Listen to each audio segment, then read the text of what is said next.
আকাশবাণী কলকাতা জেলার চিঠি উত্তর ২৪ পরগনা থেকে লিখেছেন আমাদের সংবাদদাতা পল্লব ঘোষ। সাধারণতন্ত্র দিবসের আগের দিন পদ্মশ্রী পুরস্কার প্রাপক হিসাবে নাম ঘোষণা হল উত্তর ২৪ পরগনার মসলন্দপুরের বাসিন্দা গোকুলচন্দ্র দাসের নাম। বছর ৫৭ গোকুলবাবুর একদম ছোট থেকেই ঢাকে হাতে খড়ি। ইতিমধ্যেই দেশ তো বটেই, বিদেশেও বেশ কয়েকবার ঢাক বাজিয়ে সুনাম অর্জন করেছেন। তাঁর সাফল্যে খুশি মছলন্দপুর সহ রাজ্যের বাসিন্দারা। পদ্মশ্রী পুরস্কার প্রাপকদের নাম যখন ঘোষণা করা হলো, গোকুলবাবু তখন দিল্লি থেকে তিনি জানান, তার মতো গ্রামের একজন ঢাকবাহককে পদ্মশ্রী পুরস্কারের জন্য নির্বাচন করায় তিনি আনন্দিত ও আপ্লুত। এটা শুধু তাঁর সম্মান নয়, গোটা বাংলার সম্মান। সেন্ট জেভিয়ার্স বিশ্ববিদ্যালয়ের ৬ষ্ঠ সমাবর্তন অনুষ্ঠান গত শনিবার নিউটাউনের বিশ্ব বাংলা কনভেনশন সেন্টারে অনুষ্ঠিত হল। ৮৪৪ জন স্নাতক, স্নাতকোত্তর ও পিএইচডি পড়ুয়ার হাতে ডিগ্রির শংসাপত্র তুলে দেওয়া হয়। সেরা ছাত্রছাত্রীরা পদক পান। অনুষ্ঠানে শিক্ষাক্ষেত্রে বিশেষ অবদানের জন্য ভেলোর ইনস্টিটিউট অব টেকনোলজির প্রতিষ্ঠাতা ও আচার্য ডক্টর জি বিশ্বনাথনকে সাম্মানিক ডিলিট প্রদান করা হয়। বিশ্ববিদ্যালয়ের উপাচার্য ডক্টর জন ফেলিক্স রাজ প্রতিষ্ঠানের বার্ষিক রিপোর্ট তুলে ধরেন।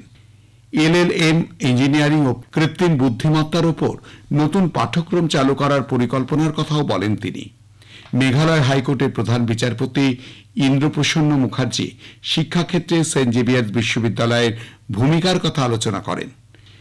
গত ৯ ফেব্রুয়ারি তিলোত্তমার ৩২তম জন্মদিন উপলক্ষে পানিহাটি পুরসভার মহেন্দ্রনগর ও পার্থপুর এলাকায় অভয়া ক্লিনিকের আয়োজন করা হয়।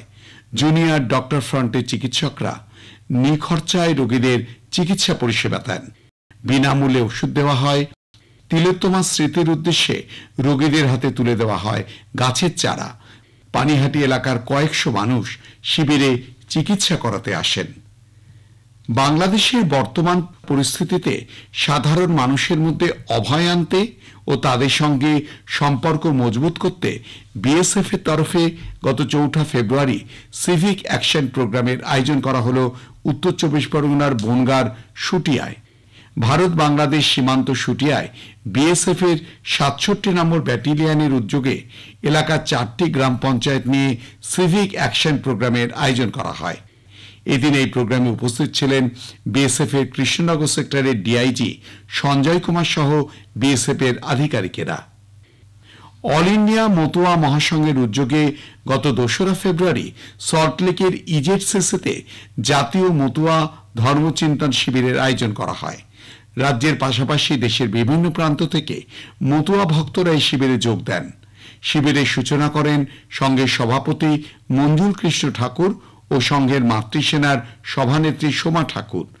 মতুয়া ধর্ম, ধর্মাচরণ সংক্রান্ত বিভিন্ন বিষয় নিয়ে শিবিরে বক্তারা বক্তব্য রাখেন। সংঘাধিপতি কেন্দ্রীয় প্রতিমন্ত্রী শান্তনু ঠাকুর তাঁর বক্তব্যে বলেন, হরিচাঁদ গুরুচাঁদ ঠাকুরের শিক্ষাকে মতুয়া ভক্তদের আরো বেশি করে সমাজে কাজে লাগাতে হবে।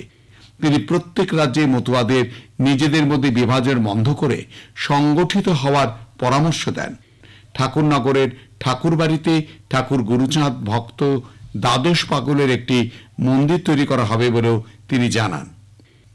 গত ৩০শে জানুয়ারি জাতির জনক মহাত্মা গান্ধীর প্রয়াণ দিবস উপলক্ষে রাজ্যপাল সিভি আনন্দ বোস সকালে ব্যারাকপুর গান্ধীঘাটে প্রার্থনা সভায় যোগ দেন। গান্ধীর স্মৃতিস্তম্ভে পুষ্পার্ঘ্য অর্পণ করে জাতির জনককে শ্রদ্ধা নিবেদন করেন। তথ্য সংস্কৃতি দপ্তরের শিল্পীরা ভক্তিমূলক সঙ্গীত পরিবেশন করেন। অনুষ্ঠানে উপস্থিত স্কুল পড়ুয়াদের সঙ্গে মিলিত হন রাজ্যপাল।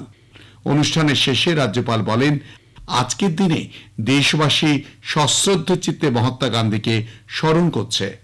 অনুষ্ঠানে মুখ্য সচিব মনোজ পন্থ, উত্তর ২৪ পরগনা জেলা শাসক শরৎ কুমার দ্বিবেদী, ব্যারাকপুরের সাংসদ পার্থ ভৌমিক প্রমুখ উপস্থিত ছিলেন।